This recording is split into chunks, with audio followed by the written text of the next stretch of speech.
After her children moved away, Amma lived alone in a small house at the edge of the village. The once vibrant garden surrounding her home had diminished. Flowers ceased to bloom, the soil became parched, and the trees appeared weary. Nevertheless, each morning, Amma would step outside with her cane, sprinkle water from a broken pot, and softly whisper, "It will grow again someday." The neighbors would shake their heads and remark, "That land is too old now. Nothing grows there anymore." Yet Amma persevered, believing in miracles, however small. One rainy evening, as Amma was closing her door, she heard a faint, weak cry near her gate. She stepped outside cautiously and discovered a little rabbit, soaked, shivering, and barely alive, hiding under a bush. Kneeling with difficulty, she gently picked it up. "Oh, you poor thing, who left you here?" she murmured, wrapping it in her shawl, drying its fur, and warming some milk. The rabbit gazed at her with large, frightened eyes, but Amma simply smiled. "No one leaves my doorstep hungry." She named him Chiku.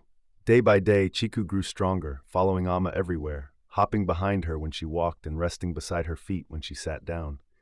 For the first time in months, Amma laughed again. The house no longer felt empty, and oddly enough, the soil began to change. Amma noticed tiny green sprouts emerging near the fence. "H," she whispered. "Perhaps the land is awakening." Soon vegetables began to grow, first a few, then many: spinach, tomatoes, and even bright red chilies. The mango tree, which had not borne fruit in years, unexpectedly dropped a single golden mango at Amma's feet. She looked up and smiled. "You saw Chiku too, didn't you?" The villagers were astonished. "How is this possible?" they inquired. Amma simply replied, "Love brings life back, even to old soil." People began visiting her for vegetables and fruit, which she never sold. Instead, she filled cloth bags and said, "Take what you need, leave some for others." Chiku would watch from the porch, his ears twitching with pride.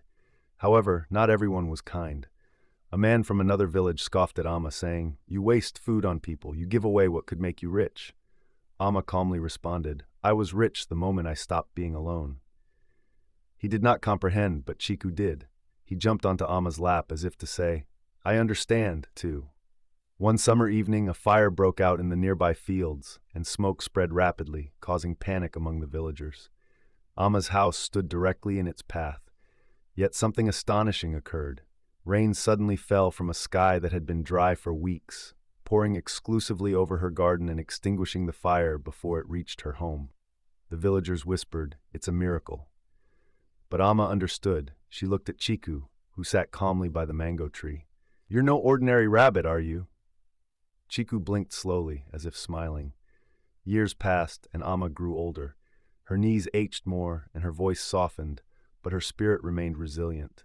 Each morning, Chiku still walked beside her, and every evening, children from the village gathered to hear her stories. She would say, "This garden was never mine. It was a gift. I simply learned how to care for it." One day, Amma did not emerge in the morning. The village waited, and when they entered her home, they found her resting peacefully in her chair, a smile on her face, a flower in her hand, and Chiku curled up beside her. She had departed quietly and gently, yet the garden continued to flourish, blooming more vibrantly than ever. Chiku remained, watching over the soil, the children, and the trees. Some say they still see a rabbit by Amma's chair at sunset, and some believe the soil still listens to his footsteps. Everyone agrees that the garden thrives because kindness is eternal.